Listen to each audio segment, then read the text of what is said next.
L'enlèvement eut lieu et je suis restée. Mais quelle horreur! Mais quelle horreur! Rester après l'enlèvement, il n'en était pas question.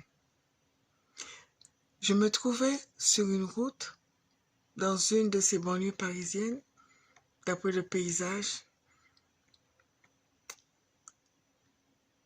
Je regardais en face de moi, de l'autre côté de la rue, il y avait une femme qui marchait, d'un pas décidé, une énorme Bible à la main.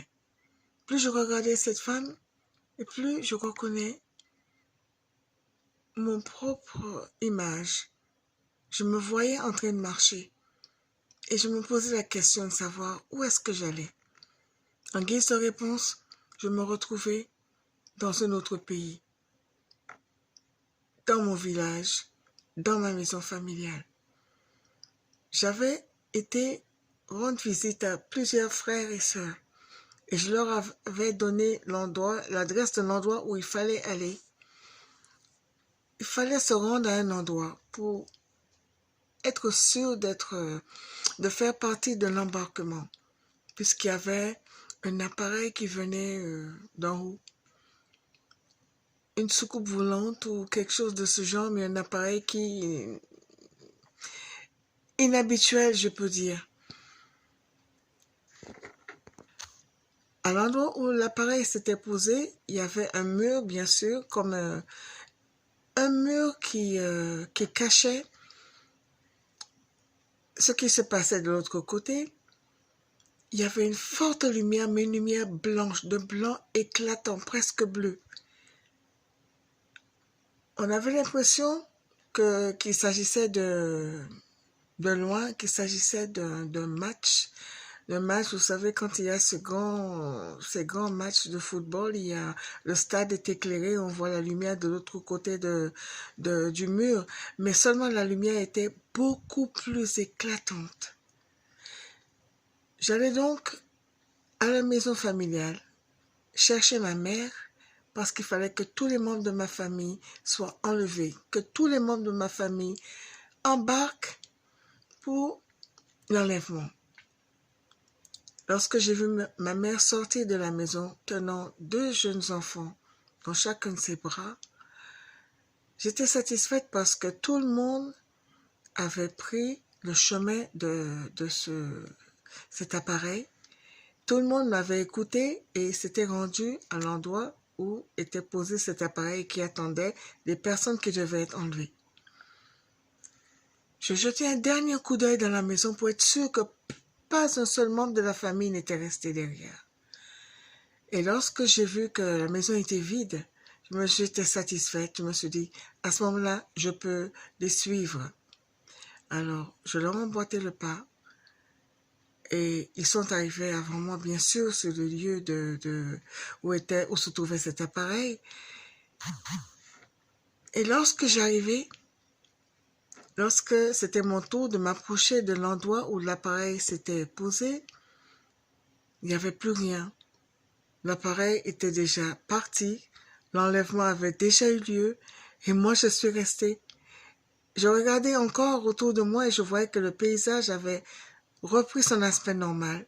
Il n'y avait plus de murs, il n'y avait plus cette lumière éclatante, et tout était redevenu normal. Alors, j'ai commencé à paniquer. Moi, rester. Il n'en était pas question. Je levais alors la tête au ciel et je levais la main droite et je commençais à intercéder en disant non Seigneur Jésus, non Seigneur Jésus, je ne peux pas me faire ça, non Seigneur Jésus, et je continuais à parler et à prier et à intercéder. Alors, au bout d'un certain moment, je n'avais plus le son, je ne savais plus ce que je disais, mais je continuais à lever le pouce, pas le pouce, mais à lever la main, à brandir l'index vers le ciel en intercédant. Et j'ai prié, je me suis dit, si je fais une pause, la prière serait annulée, il faudrait que je recommence. Alors, j'ai pas arrêté de prier, de parler au Seigneur Jésus. Lorsqu'à un certain moment, je vois comme un insecte géant dont le corps était formé par des formes géométriques, la tête, un triangle, le ventre un énorme cercle et les pattes on va dire des angles aigus, obtus. Et cet insecte était noir, donc il tranchait sur le ciel bleu. Et c'était comme si c'était un diapositive, une feuille transparente de format A4 qui était entreposée et qu'une main invisible bougeait parce que l'insecte bougeait, mais bougeait sans bouger le corps et les pattes. Donc, je me suis dit, mais c'est comme si une personne se moquait de moi. À côté, il y avait marqué HA, point d'exclamation, 3 fois. En plus, l'insecte se permettait de se moquer de moi. Je me suis dit, je vois très bien qui ça peut être. Mais je regardais au-delà de cet insecte qui, du coup, a disparu. Et je continuais à intercéder. Et je continuais à prier, à parler. Je ne sais pas combien de temps je suis restée dans cette position. Mais je me suis dit, je ne lâcherai pas. Je ne peux pas rester derrière. L'enlèvement a eu lieu, je suis restée. Ce n'est pas possible.